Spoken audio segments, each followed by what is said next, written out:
What's up, Summoners? Coach Brandon here. Today we'll be talking about who the enemy team you should be spending resources to take out of the fight for multiple roles in the game. When talking about roles in this video, I will be discussing the class of the champion more so than the actual lane roles. For example, I will be discussing tanks no matter which lane they are in. With that clarification out of the way, let's get into the video.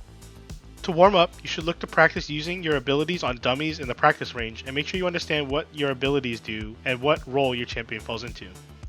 For example, the different roles we'll be covering are tanks, fighters, assassins, and sustained damage.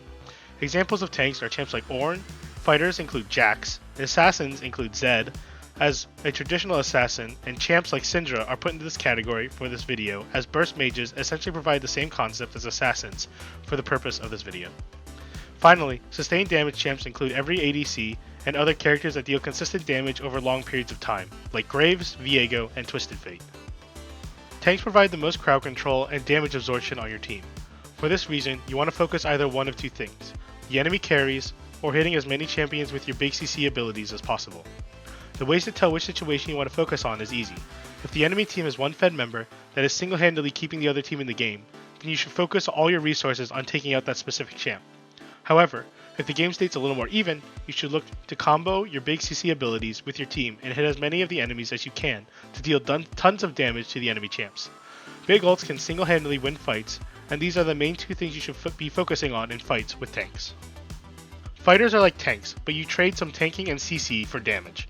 Champions like Jax are great for snowballing faults, as you build up your damage and fighting prowess over the course of the fight. Due to most fighter champs getting stronger as the fight goes on, you mainly want to just fight things in front of you and give you easy access to. Lots of fighter champs struggle with mobility, so you should just go after what can't easily run away, so you can build up your strength and snowball the rest of the fight.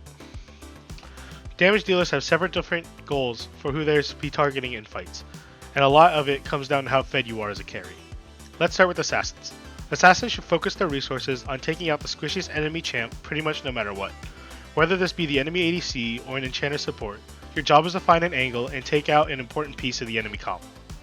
If you're able to accomplish this, you should then go after the next squishiest target, and then the next, and this process continues until the fight is over. The main thing with Assassin is you are terrible at taking out tanks and fighters, so avoid them for as long as possible. Sustained damage, however, you just hit whatever is in front of you. This is because you don't have big cooldowns that you rely on most of the time, and if you do, you're able to do good damage even when those abilities are on cooldown. You deal tons of damage to every champ in the game, no matter what, because of the kit of these champs and the items you build. So hitting whatever is in front of you is ideal, and just focus on dealing as much damage as you possibly can while staying safe enough to stay alive. The best way to practice target focus is to queue into a game, and during the loading screen, identify your role in the team and then look at the enemy comp and list out your priorities in targets. Doing this will put that information into the back of your mind so you have it ready for when fights break out, and you shouldn't even have to think about who you are focusing on because you already established that. Target priority is extremely important the more coordinated the games become, and is essentially required if you want to play Clash. So I highly recommend working on your target focusing and making it a priority to work on in fights. Again, I'm Coach Brandon, and today we went over ways to win games through target priority. If you get any nice clips of you applying the concept of this video, make sure to link it to me in the Discord. Okay, that's all for today. Good luck out there, Summoners, and I'll catch you all in the Rift.